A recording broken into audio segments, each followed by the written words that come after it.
ઉપલેટા તાલુકાના ભાયાવદર શહેરમાં પ્રધાનમંત્રી નરેન્દ્ર મોદીના સ્વપ્નને સાકાર કરવા ફિટ ઇન્ડિયા અંતર્ગત સન્ડે ઓન સાયકલ યાત્રા યોજાઈ। ભાયાવદર શહેર ભાજપ મંડળ દ્વારા આયોજિત સન્ડે ઓન સાયકલ યાત્રામાં ડોક્ટર મનસુખ માંડવિયા જોડાયા। સન્ડે ઓન સાયકલ યાત્રા શહેરના મુખ્ય માર્ગો પર ફરી કેન્દ્રીય મંત્રી માંડવિયા દ્વારા ફિટ ઇન્ડિયાનો સંદેશો આપ્યો। સાયકલ યાત્રામાં ડોક્ટર મનસુખ માંડવિયાની સાથે ધારાસભ્ય ડોક્ટર પાડલિયા, જિલ્લા ભાજપના ઇન્દ્ર વિજયસિંહ ચુડાસમા સહિત સામાજિક, ધાર્મિક અને રાજકીય આગેવાનો જોડાયા। સવારે 7 કલાકે સાયકલ યાત્રાના પ્રારંભ પૂર્વે ડોક્ટર મનસુખ માંડવિયાએ જણાવેલ કે હાલમાં દેશના લોકો તંદુરસ્તી યોગ્ય રીતે જળવાઈ રહે અને દેશમાં પોલ્યુશન ઓછું થાય તે માટે દેશના પ્રધાનમંત્રી નરેન્દ્રભાઈ મોદી અગાઉ પણ જણાવી ચૂક્યા છે। અઠવાડિયામાં એક વખત ઘરેથી ઓફિસ અથવા ધંધાના સ્થળે સાયકલ લઈને જવાથી શારીરિક અને દેશને ઘણો લાભ થશે। તે અંતર્ગત આજે ભાયાવદર શહેર ભાજપ દ્વારા સન્ડે ઓન સાયકલ યાત્રાનું આયોજન કરતા કાર્યકર્તાઓ અને હોદ્દેદારોને અભિનંદન પાઠવ્યા હતા। રિપોર્ટર આસિફ ખોખર, રાજકોટ।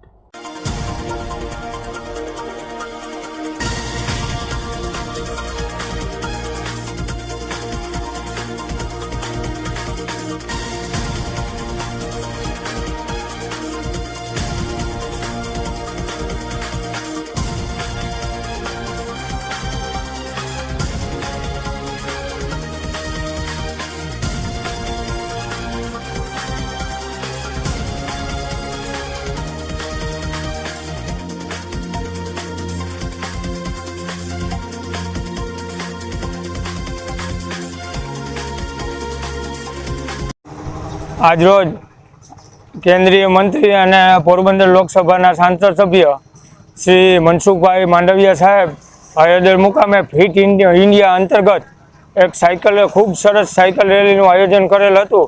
એમાં સર્વે નાગરિકો, વિદ્યાર્થી મિત્રો, હોદ્દેદારો, સામાજિક માણસો જોડાયેલા હતા।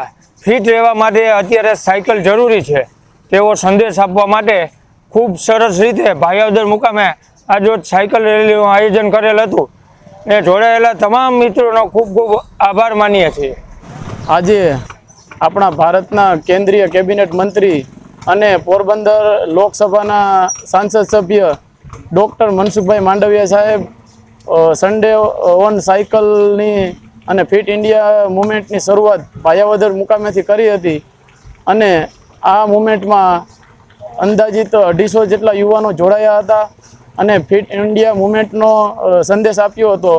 અને આ ફિટ ઇન્ડિયા મુવમેન્ટથી આપણે એ જાણવા મળે છે કે નિરોગી રહેવા માટે આપણે હંમેશા માટે કસરત કરતું રહેવું જોઈએ અને આપણે સાયકલિંગ કરતું રહેવું જોઈએ। એટલે આ બાબતે આપણે ગંભીરતાથી નોંધ લઈ અને કસરત ચાલુ કરવી જોઈએ। અસ્તુ।